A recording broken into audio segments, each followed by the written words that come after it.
Have you ever wondered how far human cruelty can go? Have you ever wondered what is behind everything you know on the internet? Have you been curious to know what is on that dark side of internet? He probably has the answer, but you may not like it. Experiences on the dark side of internet. You will never see the virtual world as before.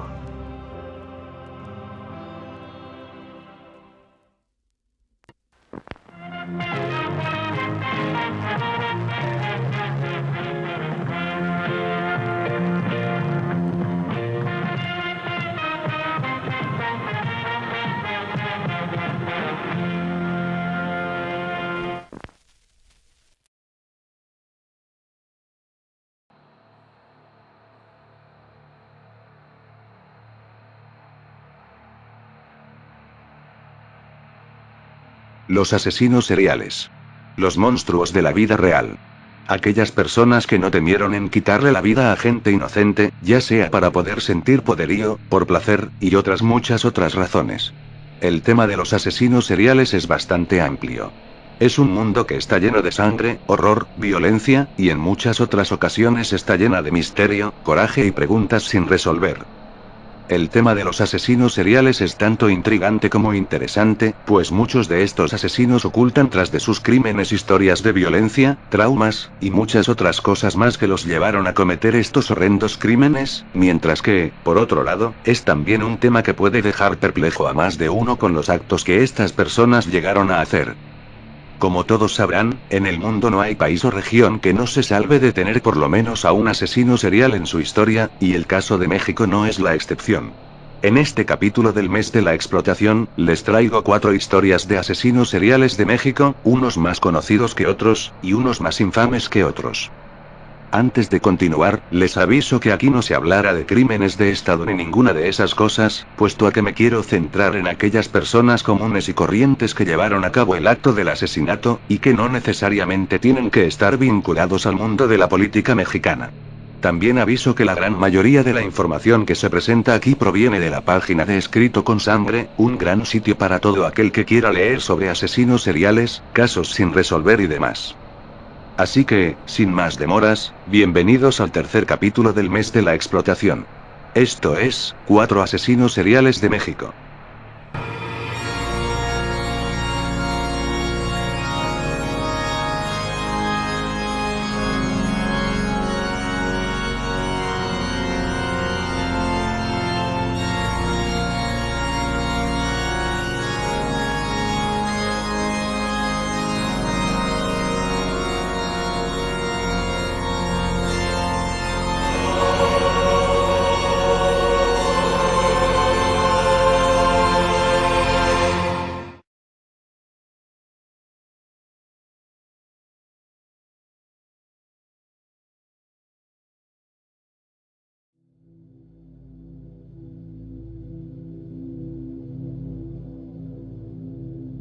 Raúl Osiel Marroquín, conocido con el apodo de El Sádico, nació en algún momento de 1981 en Tampico, Tamaulipas. Tuvo una infancia turbulenta, pues sufría de maltrato por parte de su padre, quien lo golpeaba constantemente, además de que éste le inculcó el odio hacia los homosexuales desde temprana edad, esto último convirtiéndose en algo bastante importante para poder comprender lo que haría en un futuro. Tiempo más tarde, en 1999, Marroquín entró a una institución militar, donde operaría durante 4 años, siendo aceptado como soldado y alcanzando segundo rango militar. Sin embargo, este fue dado de baja, debido a que sus bajos recursos financieros no eran suficientes para poder costear sus estudios, pues él quería estudiar medicina. Marroquín había tratado de conseguir trabajo, pero no lo logró, por lo que finalmente se dedicó a asaltar para poder conseguir algo de dinero. Además, para este tiempo, él ya había desarrollado una fuerte obsesión por la violencia. Esta serie de robos hizo que fuera detenido y estuviera cerca de 14 meses en prisión.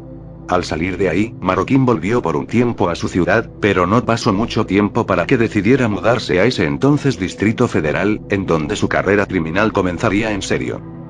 Un día conoció a un hombre llamado Juan Enrique Madrid Manuel, y, confiando en él, decidió contarle un plan que tenía recientemente. El plan consistía en matar únicamente a hombres homosexuales, a lo que Madrid estuvo de acuerdo en ayudarlo.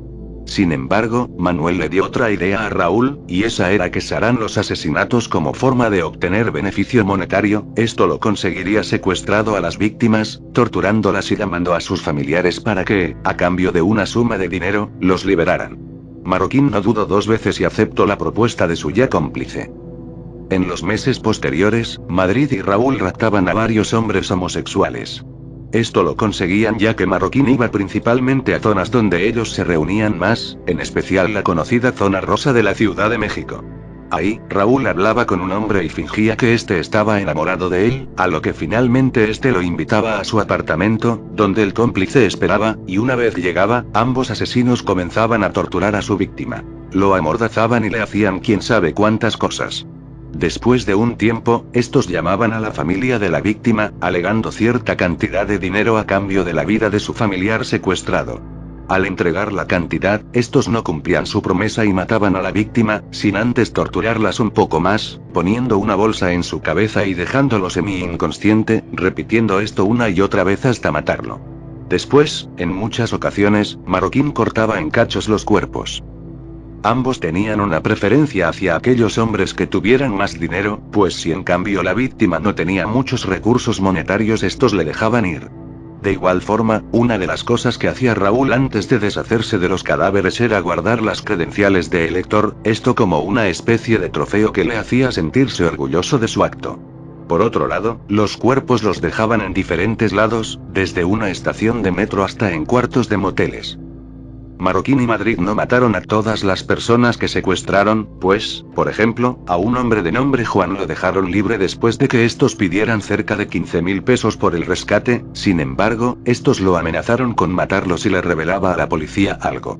Esto también sucedió con otro hombre de nombre José Ricardo, a quien después de contactar a su madre, y después de que la misma le dijera que no podía conseguir el dinero, decidió soltarlo, recibiendo la misma amenaza de muerte. Lastimosamente, sus demás víctimas no sufrieron la misma suerte. Algunos de estos asesinatos fueron grabados en una cámara de vídeo, y fueron tomadas muchas fotografías. Sin embargo, todo acabó el 23 de enero del 2006, cuando Marroquín quería volver a pedir dinero por un rescate. Esto fue gracias a un operativo que la policía mexicana estaba haciendo. Más tarde, como era de esperar de muchos de los miles de periódicos amarillistas que abundan en México, empezaron a hablar del caso, poniéndole bastantes apodos, entre ellos, destacándose tres: el matajotos o el matagays, el asesino del arcoíris y el sádico. Cuando se le preguntó a Raúl acerca del por qué mataba a homosexuales, este alegó que los mataba porque le hacían mal a la sociedad, que le hacían mal a los niños, que estos propagaban el VIH y muchas otras cosas de índole homofóbica. Raúl fue capturado y fue sentenciado a más de 300 años en prisión por los asesinatos, aunque lamentablemente, Madrid se dio a la fuga, aunque, supuestamente, fue capturado en 2013. Como una pequeña curiosidad, el caso llegó a ser bastante sonado. Y fue tan sonado que incluso le hicieron una película barata de serie Z para aprovechar el revuelo de este caso, el cual se llama Le Mata Jotos. A veces el exploitation mexicano es una cosa, pero bárbara.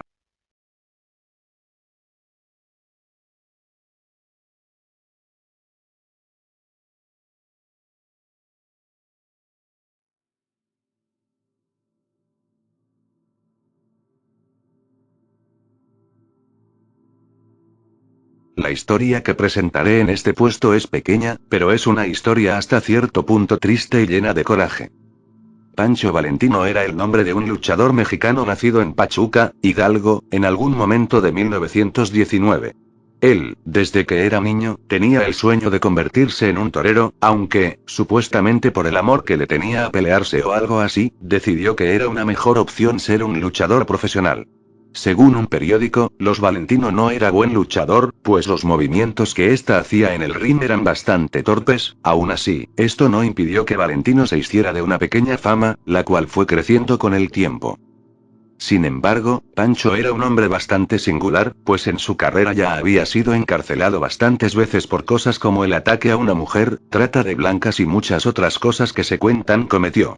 Además, era sabido que él era bastante mujeriego, y que dejó embarazadas a por lo menos 4 mujeres, de las cuales solo visitaba a una.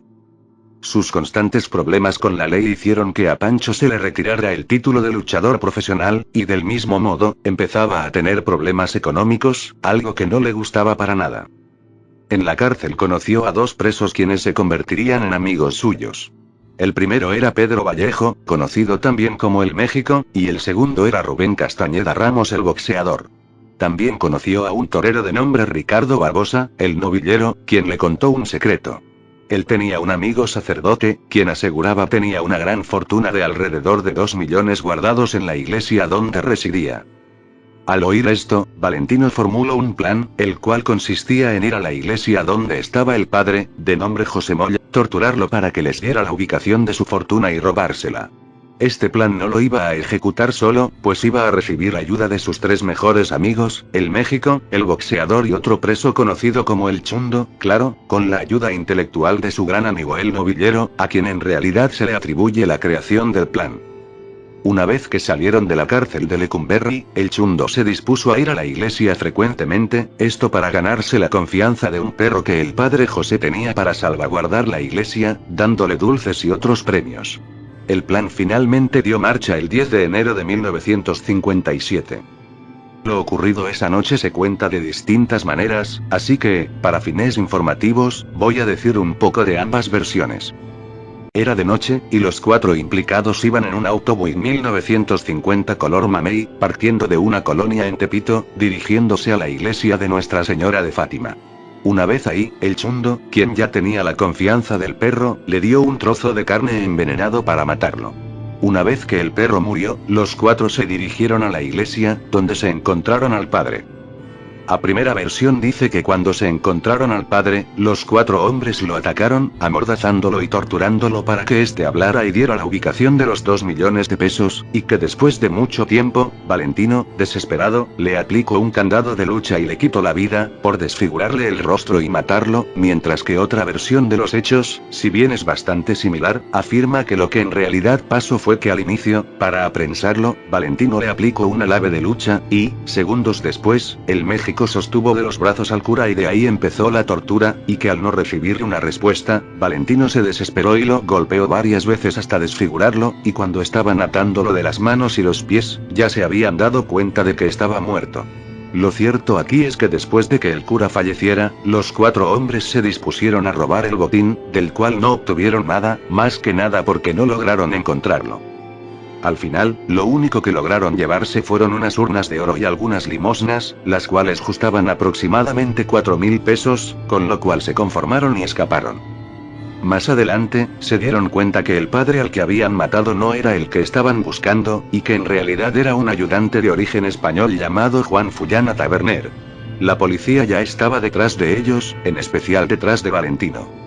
Este planeaba escapar al norte de México junto a uno de sus hijos, hijo el cual le arrebató a su mujer, pero este plan de escapar no funcionó, pues fue detenido en San Isidro, Querétaro. Finalmente, Pancho Valentino fue encarcelado y condenado a cumplir 33 años de prisión en su ya habitual Lecumberri, pero más adelante fue trasladado a las Islas Marías, un lugar infame por la cárcel que hay ahí, convirtiéndose en una especie de leyenda en el lugar por su historia como luchador, haciéndose amigo de un padre que decían podía curar a los que estaban mal y dando clases de lucha libre para aquellos que quieran salir de la cárcel en buena condición física. Al final, Valentino falleció de un ataque de epilepsia en 1977. Como un pequeño dato adicional, se dice que él llegó a luchar con grandes luchadores de renombre, entre ellos, el mismísimo enmascarado de plata, el Santo.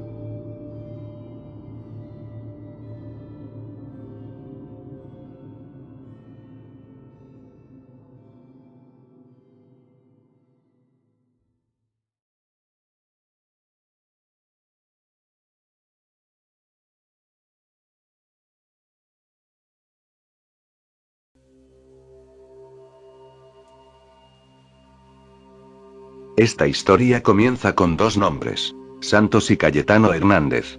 Ambos eran hermanos los cuales tenían fama de ser estafadores.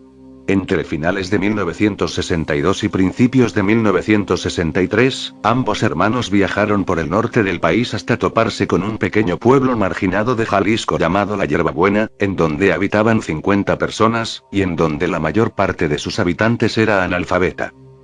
Los hermanos tenían un plan, que consistía en hacerse pasarse como dioses para obtener beneficios y regalos de todo tipo, y al encontrarse con el pueblo, estos no dudaron ni dos veces en dar rienda suelta a su plan.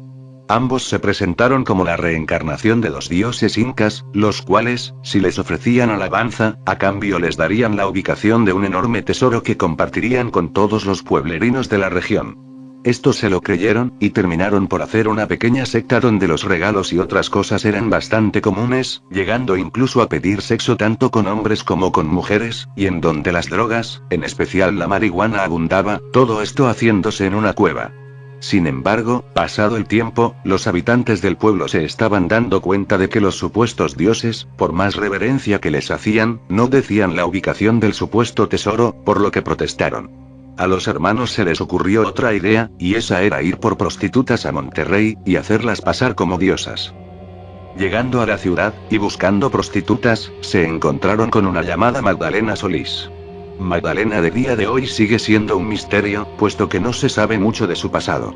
Se calcula que nació entre 1933 y 1934, y que su vida siempre estuvo marcada tanto por la pobreza como por la prostitución, ya que se dice que ya llevaba años ejerciéndola junto a su hermano. También se sabe que la chica era una fanática religiosa y que solía tener múltiples fantasías en donde escapaba de su realidad. El modo en el que los Hernández contactaron a los hermanos Solís no es clara, pero cuando lograron dar con ellos, los dos fueron rumbo a Tamaulipas, donde Magdalena fue presentada como la reencarnación de una diosa azteca de nombre Coatlicue, junto a un truco bastante barato de humo. Lo que nadie sabía es que Magdalena terminaría por creerse la mentira en la que se terminó involucrando, ya que en los siguientes días presentó una psicosis bastante fuerte. La mujer tomó el mando de la secta, y con ello no solo vinieron más ritos de índole sexual, pues también vino lo que sería el llamado ritual de la sangre, esto como resultado de que dos miembros de la secta querían salir de ahí como resultado de su inconformidad. Este llamado ritual consistía en golpear, quemar, mutilar y golpear a la víctima para finalmente desangrarlo, mezclando con su sangre con la de un pollo y otros animales. La sangre la bebía tanto Magdalena como los hermanos Hernández, y después era compartida con los demás miembros. Este castigo lo recibían todos aquellos que quisieran irse de la secta o que protestaban en su contra. Esto fue así durante 6 semanas consecutivas, en la que se cobraron la vida de 6 personas, fue hasta que un hombre joven llamado Sebastián Guerrero deambulaba por ahí hasta que se encontró con uno de los tantos ritos que la secta hacía, por lo que corrió a la estación de policía más cercana que había, unos 25 kilómetros, donde le contó a los policías que sobre grupo de asesinos, que presas del éxtasis, se aglutinaban para beber sangre humana. Sin embargo, el muchacho no dio una descripción acertada por el nerviosismo, así que los policías no le hicieron mucho caso. Otro policía, llamado Luis Martínez, escoltó al adolescente para que fuera sin problemas a su casa, pero, aprovechando, también estuvo dispuesto a que el joven le mostrara el lugar donde habían cometido los crímenes. Ese fue el último día que fueron vistos con vida. Preocupados, los otros 2 policías fueron a inspeccionar el lugar, encontrándose con la secta, y encontrándose con los cuerpos mutilados de aquel joven de 14 años y de Luis. Por lo que se lee, el encuentro terminó en un tiroteo, en el que no solo murieron algunos integrantes, pues también murieron los 2 hermanos, uno abatido con las balas de los policías al no querer entregarse, y el otro siendo asesinado por uno de sus seguidores. Por su parte, los hermanos Solís escaparon, pero fueron encontrados poco tiempo después, siendo condenados a 50 años de prisión, sin que se supiera después qué pasó con ellos.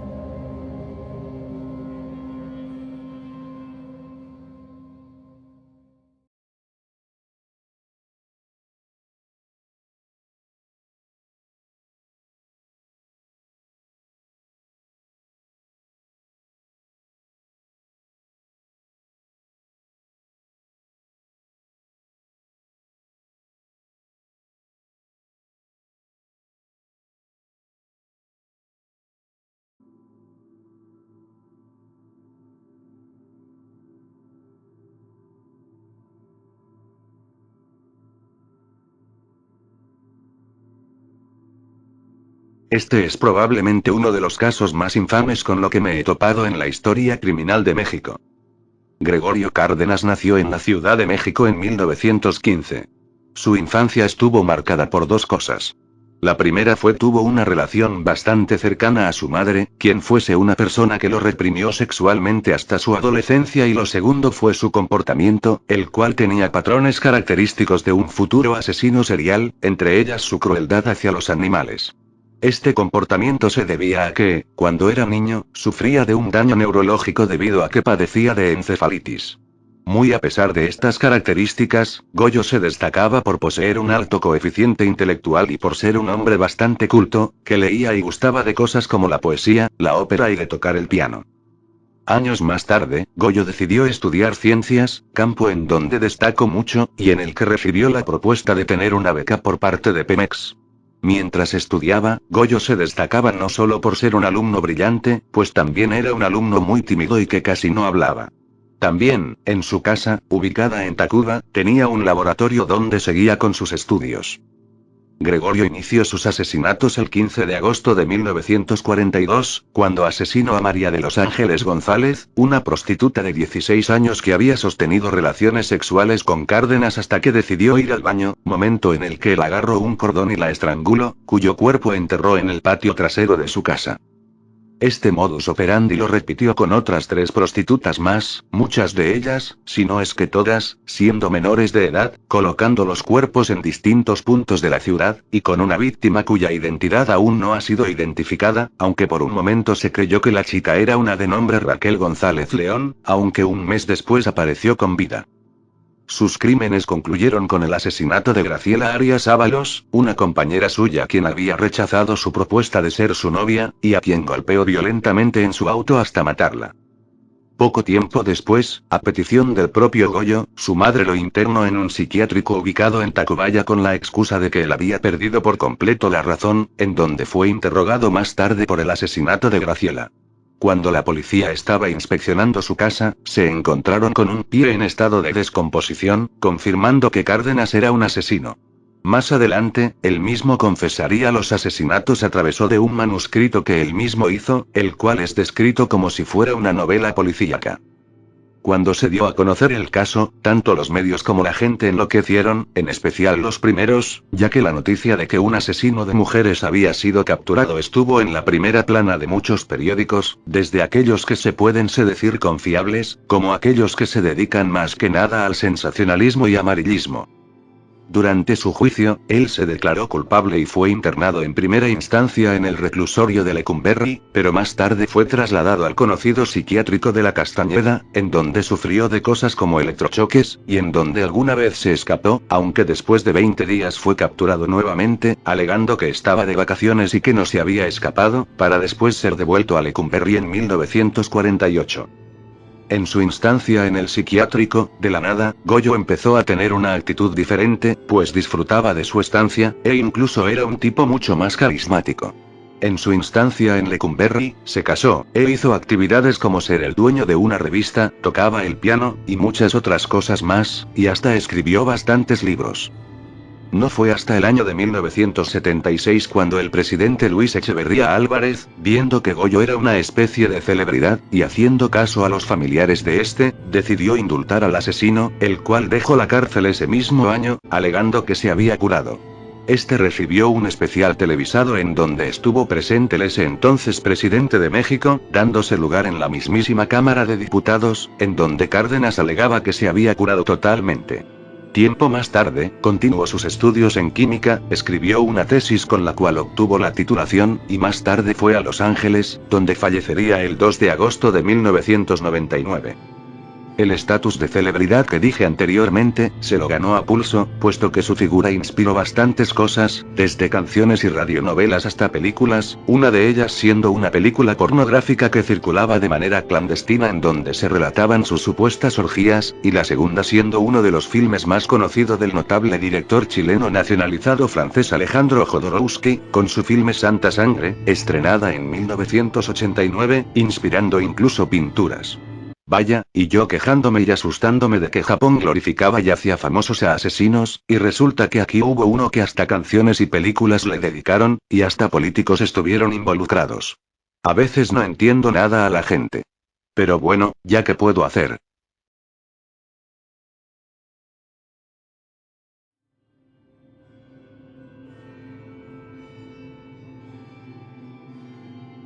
bueno, esto ha sido todo por esta ocasión.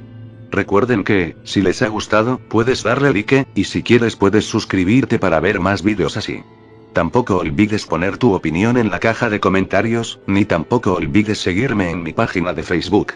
Yo soy Creepymetal, también conocido como Anthony Hater Life, y nos vemos en el último capítulo del mes de la explotación. Hasta luego.